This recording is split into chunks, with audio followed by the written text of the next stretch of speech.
Hello, my name is Eamon. I have a master's in computer science. Now, I might not have the biggest knowledge of cinematography or anything about aspect ratios. I do have multiple screens and I do use screens on a daily basis. So I think my knowledge is kind of useful. A little bit useful. I wanted to make this video to ramble about my feed being broken. I've brought some notes with me because I want to try and talk about this new 5120 by 1080p YouTube trend, because I feel it's very sadistic or it's very greedy to try and force people to try and view a video in this very tiny narrative that you can see in the example behind me. I'm also illustrating this myself by making this video in the same aspect ratio, but I'm going to be adding subtitles below because I really don't like the amount of black space on the screen. Now, this video isn't technically 5120 by 1080p, it's the traditional 1920 by 1080p because I'm trying to illustrate the black bars. So if you see this video in the future and you see this really tiny aspect ratio and go, do people actually watch videos in this format in 2025? Yes, they actually did, and it's really surprising. You've got really big brands. For example, I've got one on my phone here, which is like Mercedes, which feels a little bit lazy and shameless because you know they've got really high quality video outputs, but they're just trying to scramble together any form of interesting videos just to try and follow this trend. Everybody's hopping onto it. This only works for brands with like elongated products as well, like Kit Kat. Everyone else is kind of jumping on and just putting random bits together. It doesn't make sense and it looks horrible. While I was writing some points for this video, I got very curious and wondering how hard is it to actually make one of these videos. So, funnily enough, I actually went ahead and made one.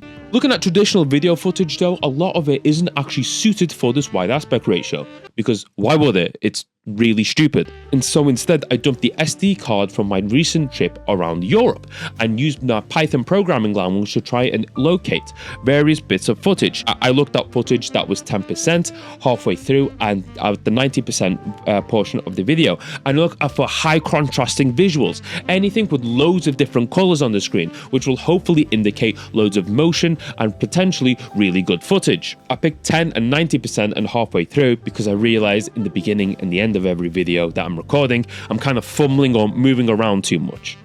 There's a lot of videos that actually didn't hit the mark. For example, selfies will look too weird because you would kind of just see my nose by the time I elongated and kind of zoomed in to allow for the video to be in this right aspect ratio. But what I've noticed, you can only use this for like weird montage clips. These aspect ratios are really not good for storytelling.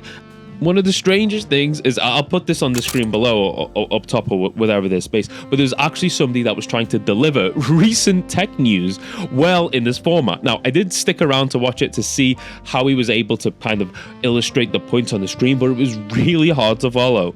The UX designer in me is like screaming inside because when you're trying to figure out and put video bits on the screen, you haven't got a lot of real estate. For example, anytime you see an example of one of these videos with text on the screen, it has to take up at least 50% of the page. And if it doesn't, you can't read it. This Python program just highlighted key videos that did well. For example, any pan shots or me walking away from the distance, or decent footage of me standing way further back from the camera. I think if you're standing at least 10 to 15 feet from the camera, it's very good. Now, I do not have that amount of space in my room, so I'm kind of on my knees right now trying to get at least a semi-decent accurate shot for here, and it's kind of looking okay, but hopefully video editing me will do a bit of trickery around that. Yes, sir. Yes, sir. Now, the video did turn out okay, but this is probably due to the cinematic lighting that I added later on and a lot of the trendy music that people use for these videos. If you don't have trendy music in these videos, it's just kind of like a letterbox style video, and it's not too good.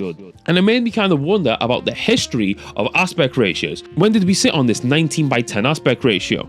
And here's a little bit of history lesson for you guys, that the 4 by 3 aspect ratio, which was standardized in 1930s by a bunch of nerds at the Cinema Society in California. This kind of evolved, and from the 90s and 2000s, the iMac kind of solidified this new aspect ratio in around 2007. I mean, I say that, but you now have this new larger box form factor with the iMac Studios from 2009, so everything's up in the air. I just think this new widescreen setup kind of illustrates a lot of the points that people want to see and what you can view on the videos.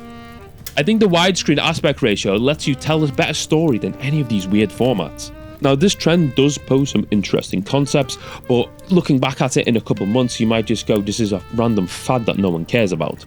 Now, thinking about different form factors, I did think about the new folding phones that people are releasing, and one of them being the Samsung Fold. So I made it a challenge for my friend to actually open up the video on a Samsung Fold to see what it looked like. Look, to be fair, it looks way better than what it does on your normal brick phones. But I'm not really sure if the kind of folding phone technology will catch on, unless if we can start making folding phones with the same amount of specs and the right amount of battery storage for around 800 quid. Maybe we can get that in the future, but not now. Until then, I'm going to stick to my favorite aspect ratio, which is 10:9, which is used for the Game Boy Color, which is around 160 by 144 pixels. If you guys like that video, give it a little subscribe and go watch another one of my random rambles.